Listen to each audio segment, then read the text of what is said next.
Lesson 26. Wanted, a large biscuit tin. No one can avoid being influenced by advertisements. Much as we may pride ourselves on our good taste, we are no longer free to choose the things we want, for advertising exerts a subtle influence on us.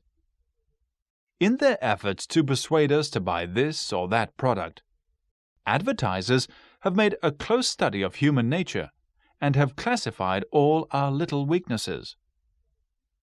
Advertisers discovered years ago that all of us love to get something for nothing. An advertisement which begins with the magic word free can rarely go wrong.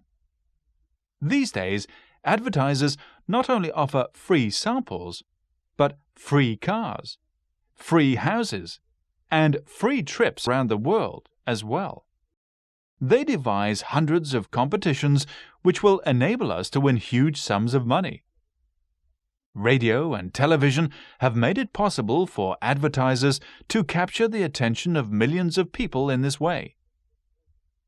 During a radio program, a company of biscuit manufacturers once asked listeners to bake biscuits and send them to their factory.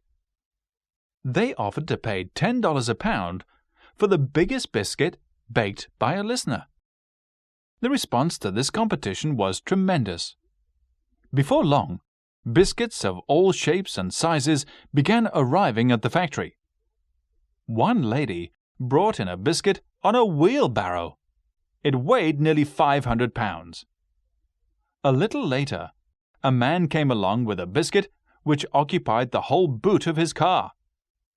All the biscuits that were sent were carefully weighed. The largest was 713 pounds. It seemed certain that this would win the prize. But just before the competition closed, a lorry arrived at the factory with a truly colossal biscuit, which weighed 2,400 pounds.